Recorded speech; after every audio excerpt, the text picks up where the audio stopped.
Assalamualaikum warahmatullahi wabarakatuh. Saya Faron Ramadan, NIM 2019-2020-1105. Di sini saya akan melakukan review mengenai metode penelitian pada jurnal yang digunakan dalam skripsi saya. Jurnalnya sendiri berjudul Peramalan Kekuatan Gerak Tangan menggunakan Extreme Learning Machine untuk terapi pasca stroke. Sini saya akan menjelaskan sekilas terlebih dahulu mengenai jurnal atau isi dari jurnal tersebut. Sebelumnya kita harus memahami terlebih dahulu penyakit stroke. Penyakit stroke merupakan kondisi di mana saluran darah terhenti sehingga menurunkan fungsi dari organ tubuh atau bahkan menghilangkan fungsi dari organ tubuh. Nah, untuk mengobati atau memulihkan kondisi tersebut diperlukan sebuah rehabilitasi atau pelatihan terhadap lengan atau salah satu organ tubuh. Dalam hal ini pada jurnal ini yang digunakan atau yang diteliti adalah pada kondisi di mana lengan mengalami penurunan fungsinya, sehingga kondisi lengan itu kekuatannya itu melemah atau bahkan kehilangan fungsinya itu atau kehilangan kekuatannya untuk menggenggam. Nah, di sini yang diteliti adalah sebuah robot di mana dapat membantu proses terapi pasien stroke yang mengalami kelumpuhan di bagian lengan. Latihan yang dilakukan biasanya berupa gerakan menggenggam dan merenggang secara berulang, namun menyesuaikan kekuatan atau intensitas otot pada pasien. Maka dari itu perlu adanya metode atau kecerdasan buatan yang digunakan untuk memprediksi kekuatan lengan pada pasien stroke. Karena jika terapi yang dikeluarkan terlalu keras bagi pasien, maka dapat menyebabkan cedera pada pasien.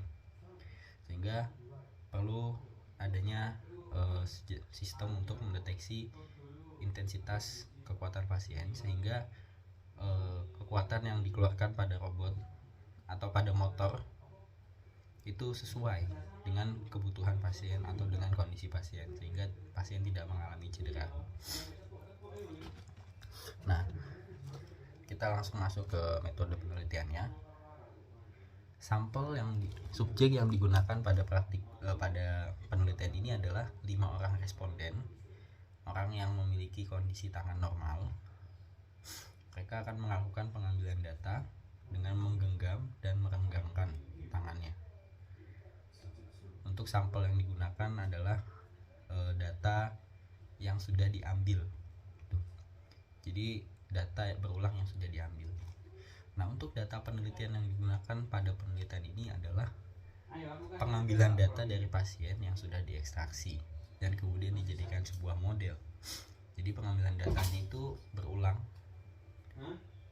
menggenggam sebanyak 30 detik dan merenggang sebanyak 30 detik selama 10 kali. Kemudian data tersebut diekstraksi dan dijadikan sebuah model dan diterapkan pada robot. Nah, untuk metode yang digunakan pada penelitian ini adalah Extreme Learning Machine melalui 3 tahap, yaitu MAV, kemudian VAR, dan juga RMS. Nah, kemudian membandingkan ketika ketiga metode atau 3 metode tadi digabungkan. Nah, prosedurnya adalah pertama pengambilan data pada 5 orang responden, kemudian datanya diolah, kemudian datanya diekstraksi dan dijadikan sebuah model pada Kaggle, dan kemudian diterapkan pada robot. Dan kemudian akan membandingkan data yang langsung diambil dengan data yang sudah diekstraksi.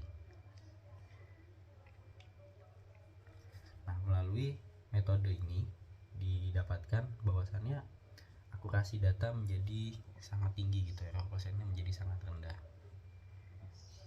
Untuk penulisan metode pada artikel atau jurnal ini cukup jelas, cukup mudah dipahami, dan juga pembuktian datanya itu sangat membuktikan bahwasannya metode yang digunakan ini berguna dalam mendeteksi atau memprediksi kekuatan genggaman yang dibutuhkan pasien. Juga variabel yang digunakan pada penelitian ini ada banyak, prosedur, masing-masing itu dicoba, kemudian ketika ketiga prosedur tersebut dikombinasikan, jadi ada 4 variabel. Nah, untuk kondisi robotnya sendiri itu dia menggunakan 5 buah motor yang dapat menghasilkan gaya sebesar 7 Newton dan juga memanjang sepanjang 3,9 cm. Hanya saja gaya yang dikeluarkan ini menyesuaikan tergantung dari kecerdasan buatannya gitu. Nah, melalui tabel data yang dihasilkan dapat dilihat bahwasannya peramalan terhadap kekuatan ini cukup akurat, sangat akurat, bahkan error persen itu sekitar 1%.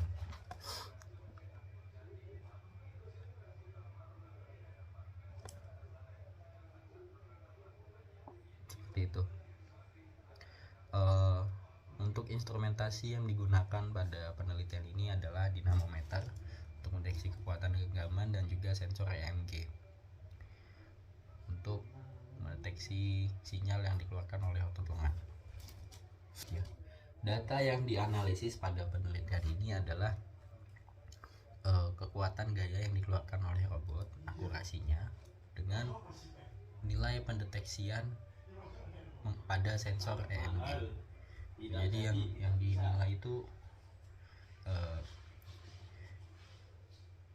pertama kan proses pengambilan data menggunakan dinamometer itu untuk mendeteksi kekuatan genggaman dan EMG. Nah, itu data yang diambil.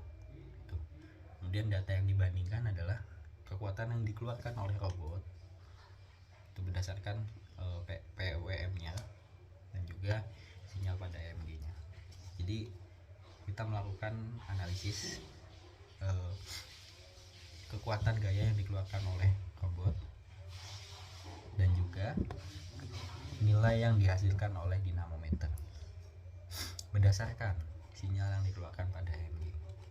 Seperti itu cara untuk membandingkan atau menganalisis data pada penelitian ini.